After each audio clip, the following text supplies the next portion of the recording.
Alright, today's blog is about self-hate, which gay men know very well.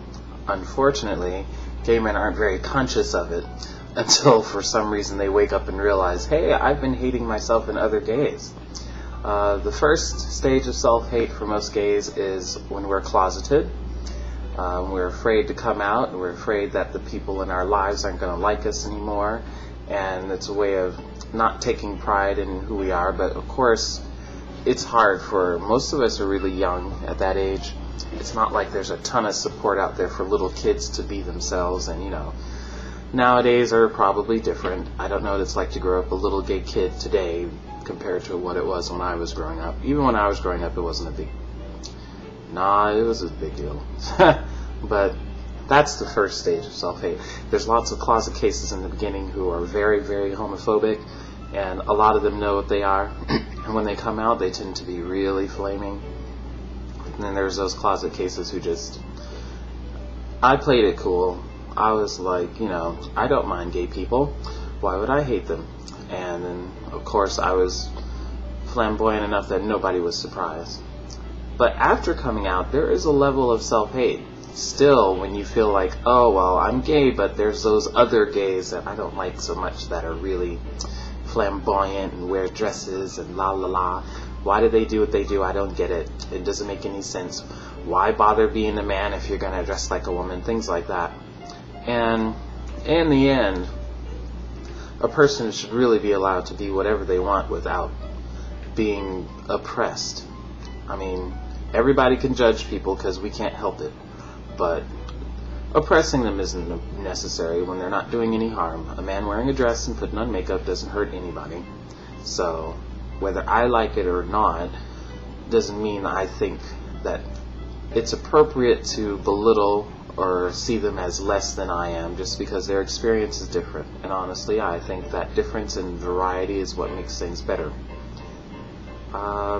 Conversation is coming out because I did talk to someone yesterday who is fairly old, around 26 or so, who's gay, and he, in his own words, hates gays, which he managed to finally come to that conclusion after we were talking, because, he doesn't like the flamboyant gays, and he doesn't like the ones that he sees ruins it for everyone by being out there and not mainstream, in his own words.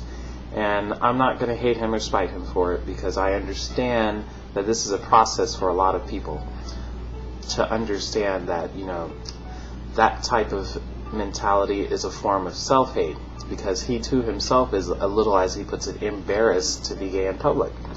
And in today's climate, where we face so much, the tides are just turning against us in so many ways and places. It doesn't behoove anyone to have enemies within the ranks, So it's good that we had that discussion. I was actually quite proud of Stephanie for opening up and talking about that. Let's see. But, like my dark chocolate theory, I found the best cure for anybody who has a gripe with any group of people. They tend to not really know anybody in that department. They make their judgments without ever having really been in the community, seen the people, or even talked much to them. They just watch things on TV and come across articles and papers and things, and they don't really know much about the community that they're judging so harshly. So I find the best cure to it is, get out there and get to know somebody. You can hate any type of person until you meet one and they turn out to be alright, and then you two find you have things in common and all that. That's a wonderful cure-all to any form of stereotyping. Well, not true. Stereotyping still happen. Any type of prejudicial, racial kind of thought. But that would happen if, he probably lived away from home, which is a totally different topic. But yeah, guys of a certain age, I think, should not be living at home. No matter, well, I guess taking care of a sick relative is important. Money, true, can help when you're low down in your money to go home for that, but I do see a mild regression. I really do, in the mindset of guys. who haven't left their homes and are getting too old. I mean, you see a little immaturity in them, and the ones who have to get out there and face world and deal with people that they've never talked to or been around before are improved by it. So I think that would be a good cure-all for Miss Stephanie. Let's see. I think that's it on self-hate. I went out last night with Miss Stephanie's brother, Michaela. And Michaela is the object of my affection. Boy, many blogs on that. The long story short, I have a tendency of liking somebody and then telling them and being like, oh, you're a really great person. And when I like somebody, I like good quality people.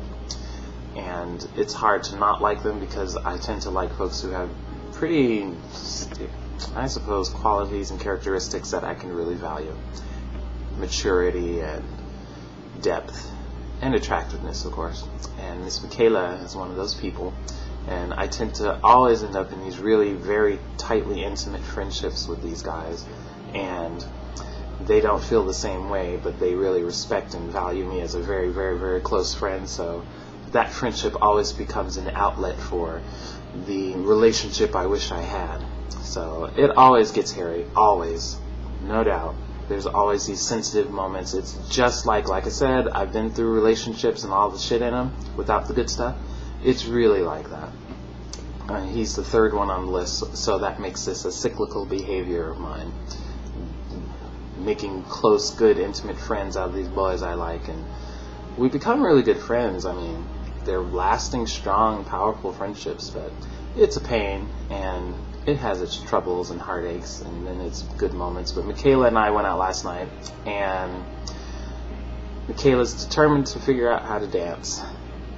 Bless his heart. Good for him. Dancing, like anything else, well, like lots of things, is something that you do better the more you do it. And dancing is a rather somewhat natural thing. You don't have to really study it. You just go out there and do it. I didn't say good dancing. I said dancing. Dancing to the point where you can enjoy yourself and have fun. It's just go out and do it. It usually requires overcoming your inhibitions. And a lot of people need liquor to do that, but I hope Michaela can evolve to being able to do it without being buzzed, because that's how I learned it.